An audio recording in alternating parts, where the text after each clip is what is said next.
Sorotan selanjutnya, DPR telah mengesahkan Undang-Undang Kesehatan Selasa kemarin. Sepanjang pembahasannya, RUU Kesehatan mengalami penolakan dari berbagai pihak, terutama 5 organisasi profesi di Indonesia. Karenanya Menteri Kesehatan membuka diri bagi pihak yang memiliki argumen berbeda soal Undang-Undang Kesehatan asal disampaikan dengan cara yang sehat. Selanjutnya, kami akan menanyakan kepada fraksi lainnya, apakah rancangan undang-undang tentang kesehatan dapat disetujui untuk disahkan menjadi undang-undang? Setuju. Jadi, fraksi PDI Perjuangan, fraksi Partai Golkar, fraksi Partai Gerindra, fraksi Partai Nasdem, fraksi Partai Kebangkitan Bangsa, fraksi Partai Amanat Nasional, dan fraksi Partai Persatuan Pembangunan. Setuju ya? Setuju.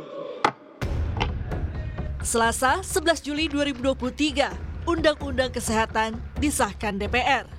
7 fraksi menyetujui, sementara 2 lainnya PKS dan Demokrat menolak. Presiden Joko Widodo mengapresiasi disahkannya Undang-Undang Kesehatan. Jokowi yakin pengesahan aturan itu mampu jadi bagian reformasi di bidang pelayanan kesehatan, serta berharap kekurangan dokter di berbagai daerah di Indonesia bisa segera dipenuhi.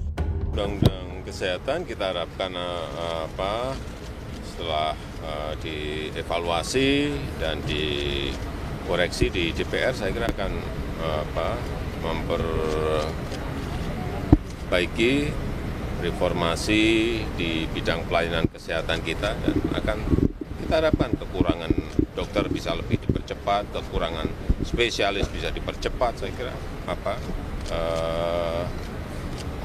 arahnya ke sana. Sebelum disahkan kemarin, pro kontra mewarnai pembahasan rancangan Undang-Undang Kesehatan. Penolakan terjadi di luar gedung DPR saat anggota parlemen menggelar rapat paripurna.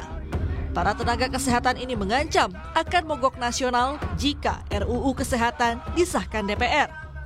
Soal ancaman mogok, Menteri Kesehatan Budi Gunadi Sadikin Menkes menilai wajar adanya perbedaan pendapat soal pengesahan Undang-Undang Kesehatan. Menkes siap mendengarkan argumentasi dari berbagai pihak asal dengan cara yang sehat dan intelektual. Yang kita sama-sama mesti sadari adalah, ya berbeda pendapat itu wajar, sampaikanlah dengan cara yang sehat dan intelek. Saya sendiri terbuka anytime, kalau mau ada yang datang, menghadap, menyampaikan masukan, menyampaikan keluhan, saya akan dengar. Nggak akan menutup pintu, WA akan saya balas. Ya. Tapi kita juga mesti sadar bahwa kita belum tentu selalu sama. Ya, kita belum tentu satu sama. Masing-masing punya argumentasi yang berbeda-beda. Ketua PB Ikatan Dokter Indonesia Adip Humaydi menilai proses pembahasan RUU tidak transparan, serta ada sejumlah substansi yang belum mencerminkan kebutuhan dari permasalahan kesehatan di Indonesia. Adip menyinggung soal surat tanda registrasi atau STR untuk tenaga kesehatan maupun medis yang berlaku seumur hidup. Ketentuan ini dianggap mengubah sertifikasi ulang lewat penerbitan STR tiap 5 tahun sekali yang sudah berlaku. Lebih lanjut, ketentuan baru dianggap menghilangkan wewenang organisasi profesi, sebab pemerintah dapat menerbitkan surat tanpa rekomendasi ID. Oleh karena itu, Adip berencana menempuh judicial review ke Mahkamah Konstitusi. Masih syarat dengan permasalahan. Kalau umpamanya ini tidak kemudian menjadi sebuah perhatian, maka upaya-upaya perjuangan kita tetap akan kita lakukan.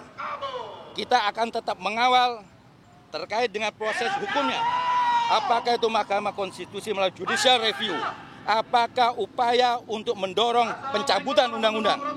Apakah upaya yang nanti kita akan sampaikan kepada Presiden untuk tidak membuat sebuah pengesahan daripada undang-undang ini juga? Dan ini adalah sebagai bagian dari upaya perjuangan kita. Dan sekali lagi, ini tentunya bukan hanya dari kami 5 organisasi profesi. Kita bersama dengan kelompok-kelompok masyarakat sipil yang lain juga. Sejumlah organisasi profesi menyiapkan aksi mogok kerja sebagai respons atas sahnya Undang-Undang Kesehatan.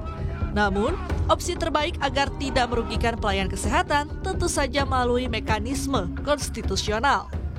Tim Liputan, Kompas TV.